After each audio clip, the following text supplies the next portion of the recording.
Hello दोस्तों, कैसे हैं आप। आज की कहानी का नाम है रागनी दीदी। संगीता सुनो, मैं इस बार भाई दूज पे रागनी दीदी से मिलने जाऊंगा। राखी पर भी नहीं गया और दीदी भी बीमारी के कारण इस बार नहीं आ पाई। बहुत महीने हो गए इस कोरोना के कारण, पूरा साल बीत गया मेरा तो सोचते सोचते। पहले छुट्टियां नहीं मिल रही थी, फिर ये कोरोना आ गया। विनोद ने अपनी पत्नी से कहा। संगीता ने मुंह बनाते हुए कहा, इतना भी कौन सा जरूरी, कौन सा वो तुम्हारी सगी बहन है। तभी संगीता की नज़र बेड पर रखे उपहार पर पड़ गई। उसने उठा कर देखा तो उसमें डायमंड की रिंग और पेंडेंट थी। उपहार देखते ही संगीता का गुस्सा सातवें आसमान पर चढ़ गया।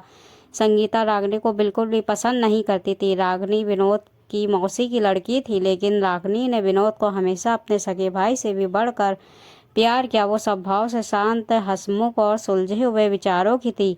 रागनी को विनोद का यूं सम्मान और घर में सगी बहन जैसा अधिकार देना बिल्कुल भी पसंद नहीं था।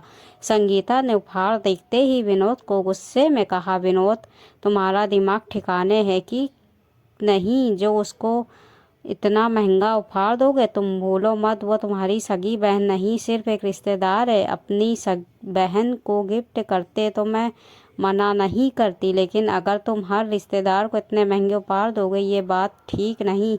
भाई दूज के लिए इतना महंगा गिफ्ट हरगिज नहीं।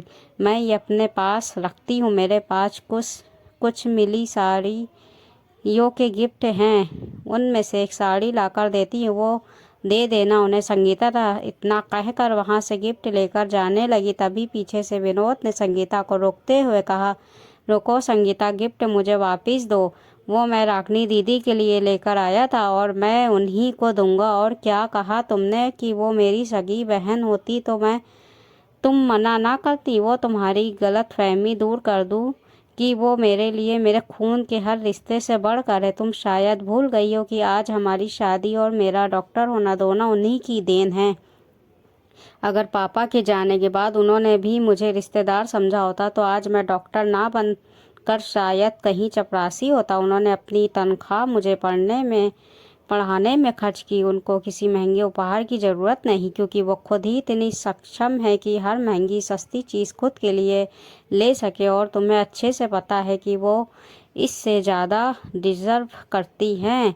वो एक पढ़ी लिखी और सेल्फ डिपेंडेंट औरत हैं। तुम्हारे पापा को भी उन्होंने ही मनाया था शादी के लिए, याद है ना। वरना वो तो तुम्हारी शादी किसी रईस बिजनेसमैन से करना चाहते थे और मैं डॉक्टर की प्रैक्टिस कर रहा था। क्यों, याद आया कुछ, जब तुम फ़ोन करके उनको मिन्नतें करती थी। संगीता, अपना पराया या खून के रिश्ते से ये सब फ़र्क बस हमारी सोच का है। वरना जिन खून के रिश्तों में प्यार, अपनापन, एक दूसरे के प्रति सम्मान, त्याग, समर्पण ना हो, उनके रहने का मतलब ही क्या है। रिश्ते खून से नहीं, आपसी प्यार, सम्मान, समर्पण, त्याग और अपनेपन की भावना से बनते, या कहो कि बने होने चाहिए। खास तौर पे भाई बहन का रिश्ता। कहना तो नहीं चाहता था, लेकिन तुम सोचो कि तुम्हारे भाई भाभी जब तुम्हारा अपमान करते हैं तो कैसा लगता है। कैसे तुम अपने भाई को अपने किए हुए कार और रिश्तों की दुहाई देती हो। तुम्हारा रिश्ता तो खून का ही है ना। फिर खुद के लिए तुमको जो चीज़ नहीं पसंद वो रागनी दीदी के लिए क्यों पसंद है। तुम्हें दुख होता है कि तुम्हारी भाभी तुम्हें नहीं समझती, तो तुम भी तो रागनी दीदी की भाभी तो हो।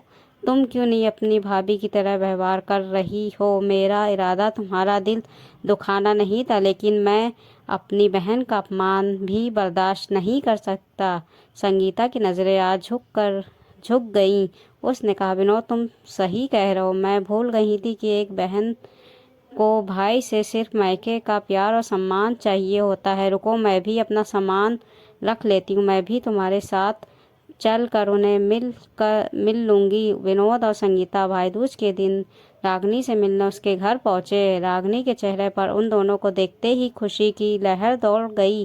रागनी ने इतने प्यार और अपनेपन से दोनों का स्वागत किया कि संगीता खुद की नज़रों में ही शर्मिंदगी महसूस कर रही थी। सब ने मिलकर भाई दूज का त्यौहार मनाया। शाम को रागनी की कुछ सहेलियां उससे मिलने घर आई तो रागनी ने संगीता को सबसे परिचय कराते हुए जब कहा कि ये मेरी भाभी है, मेरे छोटे भाई की पत्नी। इतना सुनते संगीता की नज़रें एकटक रागिनी को निहारने लगी। रागिनी ने उन दोनों के लिए ही ऑफिस से छुट्टियां ली, पूरा शहर घुमाया। संगीता को एक पल के लिए भी नहीं महसूस हुआ कि वो किसी पराये के साथ है। रागिनी का इस तरह से दोस्ताना और अपनेपन से प्रेम भरा व्यवहार देखकर संगीता आज शर्मिंदा थी कि उसने इतने खूबसूरत रिश्ते और इतनी प्यारी ननद के लिए ऐसा सोचा।